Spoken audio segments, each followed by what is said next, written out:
بسم اللہ الرحمن الرحیم۔ آج پھر میں ایک اور کاوش کے ساتھ حاضر خدمت۔ سفر نامے کی ایک خوبصورتی یہ بھی ہوتی ہے کہ اگر اس کو کسی بہترین رائٹر کے ہاتھوں تحریر کیا گیا ہے تو وہ ایک بہاؤ کی طرح ہمیں ساتھ لیے جاتا ہے۔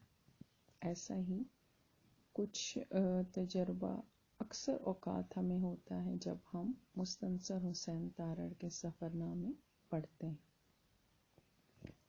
اس وقت آپ کے سفر نامے سفر شمال کے میں سے میں نے ایک حصہ منتخب کیا ہے۔ مستنصر حسین تارڑ چونکہ نہ صرف ایک پاکستان کے ایک بہت بڑے ادیب ہیں، اس کے ساتھ ساتھ آپ نے اداکاری کے میدان میں بھی اپنے جوہر دکھائے، اور پاکستان ٹیلی ویژن سے جب صبح کی نشریات کا آغاز کیا گیا تو اس میں بھی آپ نے بہت عرصہ تک میزبانی کے فرائض سر انجام دیے۔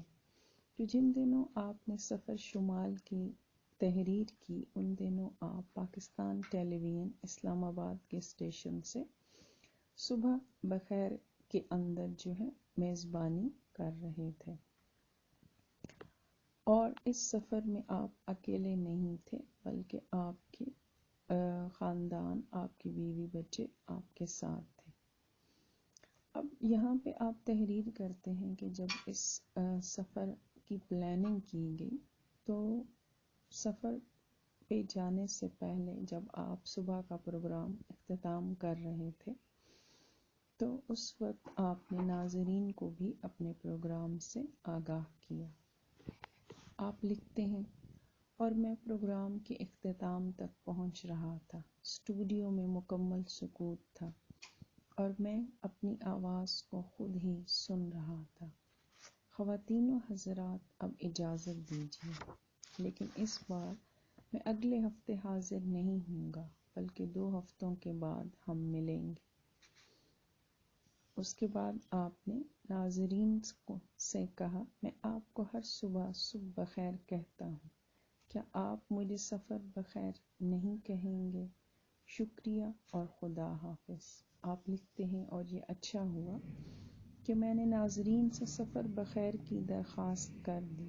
شاہراہ قراقرم کسی بلند اور برف پوش چوٹی کی طرح ہے، کبھی یہ پرامن اور دوست ہوتی ہے اور صاف موسموں میں دھوپ چمکتی ہے، اور کبھی برفیلے طوفان اور تیز ہوائیں واپسی کے راستے مسدود کر دیتی ہیں۔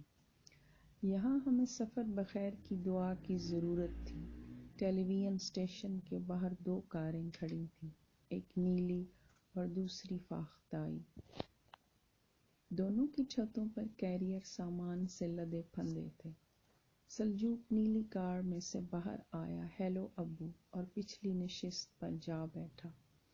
میں نے اسلام آباد کی صبح میں ایک گہرا اور الوداعی سانس لیا اور اسٹیئرنگ پر بیٹھ کر نیلی کار کی چابی گھما دی۔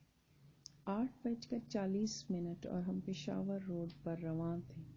ایبٹ آباد تک سفر پرسکون اور خوشگوار رہا، اور پھر بیریئر سے ذرا ادھر ہم پر ڈاکوؤں نے حملہ کر دیا۔ یہ تو ڈاکو ہیں، میری بیوی میمونہ نے میرا بازو سختی سے پکڑ لیا اور اس کی آواز میں خوف بیٹھا ہوا تھا۔ نہیں، میں نے نقاب پوشوں کے درمیان میں مسکراتے ہوئے ایک لمبے تڑنگے نوجوان کو پہچانتے ہوئے کہا، یہ تو ریاض آفریدی ہے۔ ریاض آفریدی ان خطوں میں ایک خط تھا جو صبح کی نشریات کے حوالے سے مجھے موصول ہوتے رہتے ہیں، لیکن اس کے خط نے مجھے چونکا دیا۔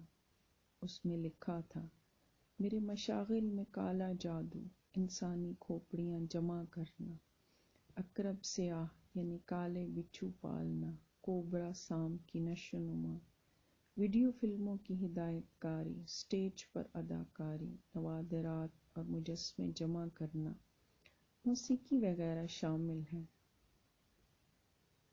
میں نے اسے واپسی خط لکھا کیونکہ وہ قدرے اب نارمل لگتا ہے، اور میں بہت اب نارمل تھا۔ نارمل لوگ بڑے آدمی ہوتے ہیں، کامیاب اور بیوپاری آدمی ہوتے ہیں، لیکن ہم جیسوں کے لیے ان میں کوئی دلچسپی نہیں ہوتی۔